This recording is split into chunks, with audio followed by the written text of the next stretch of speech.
तो हेलो, तुम्हारा फिर से एक बार वेलकम है। तो आज मैं एक्सप्लेन करने वाला हूँ सोलो लेवलिंग की मांगा। तो मैंने 2 चैप्टर ऑलरेडी कवर कर लिए हैं इस वीडियो में, तुम चाहो तो जाके देख सकते हो, मैं डिस्क्रिप्शन में लिंक डाल दूंगा। तो एक छोटे से इंट्रो के साथ वीडियो को शुरू करते हैं।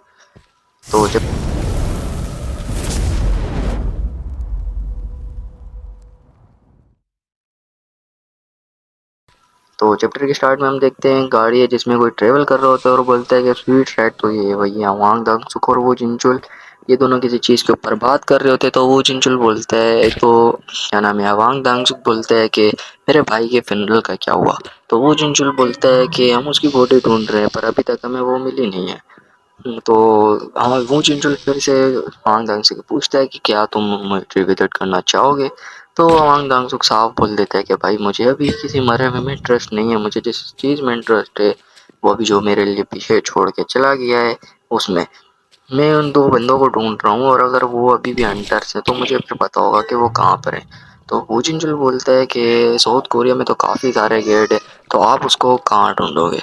तो वो बोलते हैं कि हम 21st सेंचुरी में रह रहे हैं शायद से। तो अपना फ़ोन निकालते और बोलते हैं कि ये रैंक का संग जिन्हू तो ये अभी अभी एक डंजन में एंटर हुआ है। हाँ, संजिंगडू रेड गेट में एंटर हुआ है। तो हवांग बोलता है कि तुम्हें मैं बता दूं कि डंजन के रूल वगैरह सोसाइटी के रूल वगैरह के जैसे नहीं होते, वहाँ अलग रूल होते हैं और यहाँ उसके रूल अप्लाई नहीं होते। तो बोलता है कि मैं क्या कह रहा हूँ तुम समझ रहे हो। तो बोलते हैं अगर मैं उनके साथ जो भी करूँ डंजन में तुम बीच में नहीं आओगे। तो ये भी बोल देता है कि ठीक है, जैसे तुम्हारी मर्जी, मैं बीच में नहीं आऊँगा। तो इसके बाद हम लोग देखते हैं कि जिनको लोग किसी बर्फीली जगह पे आ गए हैं और वहाँ पर जो है इनके ऊपर जो है काफ़ी सारे तीर का हमला हो जाता है। फिर सारे घबरा जाते हैं। संगी को भी एक तीर लगने वाला होता है, जिनको नहीं पता कि संगी कौन है। तो वो दरअसल वो जिन्ना की फ्रेंड है, और जिनको जिन्ना का नहीं पता वो संग जिन्हों की बहन है। तो इसके बाद हम लोग देखते हैं कि जैसे संजी वो तीर लगने वाला ही होता है कि तभी जिन्हों उसको अपने हाथों से पकड़ लेता है। और एक आदमी जो है उनको देख लेता है कि किन्होंने तीर मारा होता है। तो वो देखता है कि वो बताता है कि ये तीर जो है सामने दरख्तों की तरफ से आए, और वहाँ पर 2 बंदे खड़े हुए होते हैं जिनको हमें पता चलता है कि ये लोग आइस एल्फ्स हैं, जिनको आइस एल्फ कहा जाता है क्योंकि ये बर्फीली जगह पे रहते हैं रेड गेट के अंदर। तभी हम लोग को पता चलता है कि इनका एक और नाम है जो कि है आइस लेयर, क्योंकि ये लोग हंटर्स को देखते ही उनका हंट डाउन करना शुरू कर देते हैं। इसकी वजह से इनको हंटर्स की तरफ से ये नाम दिया गया है।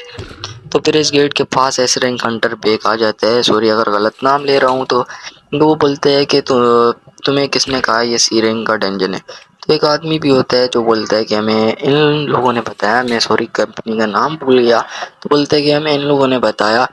बोलते तभी हाँ देख सोचता है क्या मुझे इसके माना को वापसी से मेजर करना चाहिए। तो वो सोचता है कि ये सी रैंक का गेट नहीं हो सकता, ये या तो फिर ए रैंक का या फिर बी रैंक का या फिर उससे भी हाई हो सकते हैं। तो आदमी बोलता है कि हमें माना के वेव्स को मेजर करना चाहिए। तो बेग साफ साफ मना कर देता है कि बोलता है कि ये अभी इम्पॉसिबल है। तो वो बेग पूछता है कि टोटल इसमें कितने हंटर्स गए हैं। तभी वो बंदा बोलता है कि इसके अंदर टोटल 12 हंटर्स गए हैं। तभी वो पूछता है कि कितने हाई रैंक हंटर्स गए।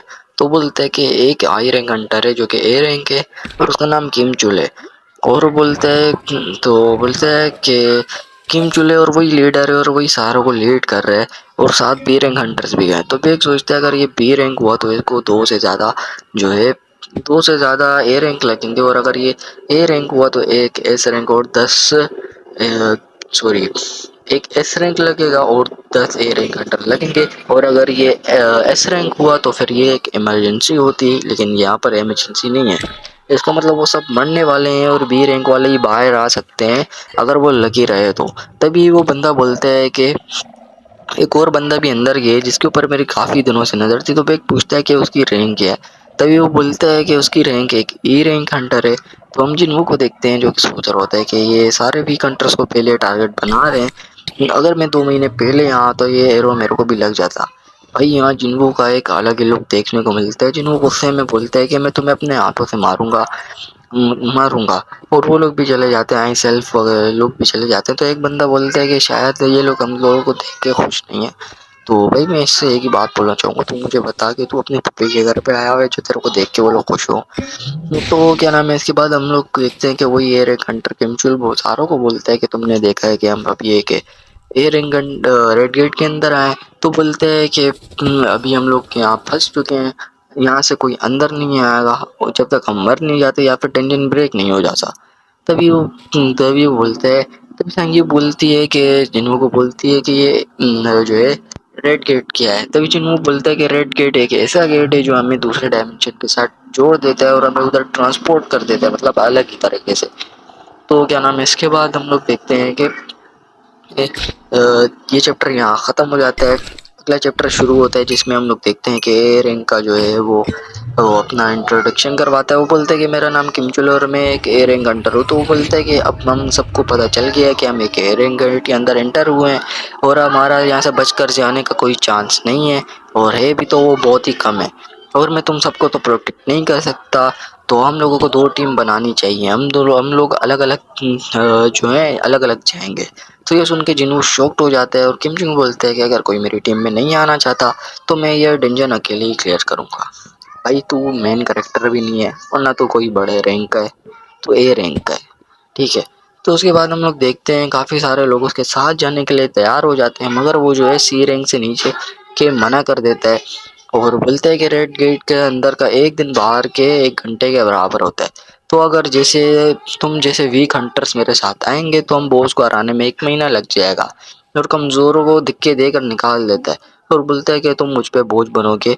तो एक हंटर बोलता है क्या तुम्हें मैं बोझ लगते। तभी एक लड़की होती है, वो पहले किमचुल की टीम में होती है, फिर वो उसकी टीम छोड़ देती है और बोलती है कि मैं उनकी टीम में जा रही हूँ। तो किमचुल सोचता है कि मैं एक इन कंट्रोल, लेकिन फिर भी ये इनके साथ जा रही है, ये पागल वागल तो नहीं है। तभी वो बोलता है कि सही है तुम जा सकती हो, और बोलता है कि मेरी टीम में सिर्फ एक और बंदा आ सकता है। उसके बाद जिन्हों बोलता है कि किमचिन भाई तू मुझे एक बात बता, तुझे वो एरो आते हुए भी नजर आए थे, तू जो इतना बोल रहा है। तो ये जैसे ही बोलता है तो बोलते लड़की जिन्हों को बोलती है कि तुम एक ही रैंक हंटर नहीं हो। भाई बंदी का क्रश आ गया, छोड़ो इसको। तो तभी हम लोग देखते हैं कि रेड गेट के बाहर बेक बोल रहा होता है कि संग जिन्हों ने वापसी अवेकिंग की है। तो बेक बोलता है कि छोड़ना भाई जिन संग जिन्हों, कि अभी हम जिस बंदे पे भरोसा कर सकते हैं वो किम चूले वही बंदा है जो हमें उनको बाहर ला सकते हैं। तो सोचते हैं कि ये तो चरी है भाई, इसको जाने दे, इसने अभी तक उसको एक्शन में नहीं देखा तभी ये ऐसा बोल रहा है। और एक और बंदा बीच में बोलता है जो कि बोलता है किमचुल संभाल लेगा सर। ये बंदा है भाई मैनेजर है सिल्वेनल टीम के फर्स्ट डिवीजन का, और इसका नाम है जूस चा, यही नाम है। ये बंदा किमचुल की तारीफ करता है और बोलता है कि उसके परफॉर्मेंस रिकॉर्ड काफ़ी अच्छे हैं। तो बेग बोलता है कि ये सुनकर काफ़ी अच्छा लगा है भाई मुझे। भाई ये वो बंदा है जो पहले इतना परेशान था कि बेग वही बंदा है जो पहले इतना परेशान था कि ये लोग बाहर कैसे आएंगे। अभी इनने सुना है कि किमचुल अंदर गया है, ए रैंक अंडर है, अच्छा है, तो उनको बाहर ले आया और इधर मैं आराम से बैठा हूँ कि गेम अंदर गया ना, बस बात ख़त्म। तो इसके बाद जो है मैनेजर बोलता है कि चलो जिसने वापसी अवेकनिंग की है, चलो ठीक है उसने वापसी अवेकनिंग की है मतलब ठीक है, लेकिन वो किमचुल उससे कहीं ज़्यादा बेहतर है, किसी नेमलेस हंटर से तो लाख गुना ज़्यादा बेहतर है। मैं बता रहा हूँ, मैं अगर वहाँ होता ना इसके कान के नीचे एक चमाट देता, और वो दूसरा बंदा भी ये बोलता है बहुत के देख लेते कौन बाहर आएगा, और ये बंदा भी यही बोलता है। तो अचानक एक गाड़ी आती है और उसमें से वो ये हांगदांग सुख निकलते हैं और बोलते हैं कि व्हाइट टाइगर गिल्ड के लोग यहाँ क्या कर रहे हैं। तभी सारे उसको देख के शौक हो जाते हैं कि सवेंजर्स गिल्ड से हांगदांग सुख। तो हांगदांग सुख बोलता है कि काफ़ी दिनों बाद मिल रहे हैं। बेग तो बेग बोलता है कि तुम साउथ कोरिया में क्या कर रहे हैं भाई। तो हांगदांग बोलते हैं मैं किसी काम से आया हूँ। तो बेग बोलता है कि बहुत ठीक है, मेरे सवाल का सही जवाब दे कि तू यहाँ असली में करने क्या है। तो वो बोलते हैं कि मेरा छोड़, मैंने सुना है कि तू एक ई रैंक लूजर को अपने गिल्ड में ले रहा है। बेग बोलते है तू किसकी बात कर रहा है। तो हांग दाक सुक बोलता है कि मैं बोल रहा हूँ संग जिनवुल की। तो बेग बोलता है कि ये संग जिनवू को कैसे जानता है। तभी वो उसके बाद हम देखते हैं कि जिनवू बोलता है कि तुम लोग न्यू, उस लड़की को बोलता है कि तुम लोग न्यू हो फिर भी तुम इतने शांत क्यों हो। तभी वो लड़की रिप्लाई करती है कि हम लोगों को ऐसे ही सिखाया गया है, और बोलती है कि किमचुल को स्पेशल ट्रेनिंग दी गई है इसलिए वाइस ने व्हाइट टाइगर गिल्ड के लाइट स्क्वाड ज्वाइन किया है। किमचुल की टीम वाले बोलते हैं कि हम इस तरफ जाएंगे जिस तरफ आईएसएल्स गए हैं, और जिन्हों बोलते हैं कि हम लोग जंगल की तरफ जाएंगे। तो दोनों में ठीक हो जाता है, दोनों चल देते हैं अपने अपने रास्तों में एक दूसरे को गुड लक बोलते हुए। इसके बाद हम लोग देखते हैं कि किमचुल के जो है किमचुल की सॉरी किमचुल की टीम लोग जा रही होती है, तभी वो देखते हैं कि उन्हें एक निशान नज़र आता है जो कि आइस एल्फ का है, मतलब सॉरी वो एक आइस बियर का निशान है। तो वो बोलते हैं कि ये जो है ये जंगल आइस बियर की टेरिटरी है, वो मासूम लोग तो मरने वाले हैं। तभी वो बोलते हैं यहाँ वो लोग एक ई रैंक हंटर से क्या ही उम्मीद लगा सकते हैं। बंदा बोलता है, तभी बोलता है कि तुम ठीक बोल रहे हो, उसको तो सही से ट्रेनिंग भी नहीं होगी। तभी किमचुंग बीच में यहाँ बोलता है कि तुम सही बोल रहे हो।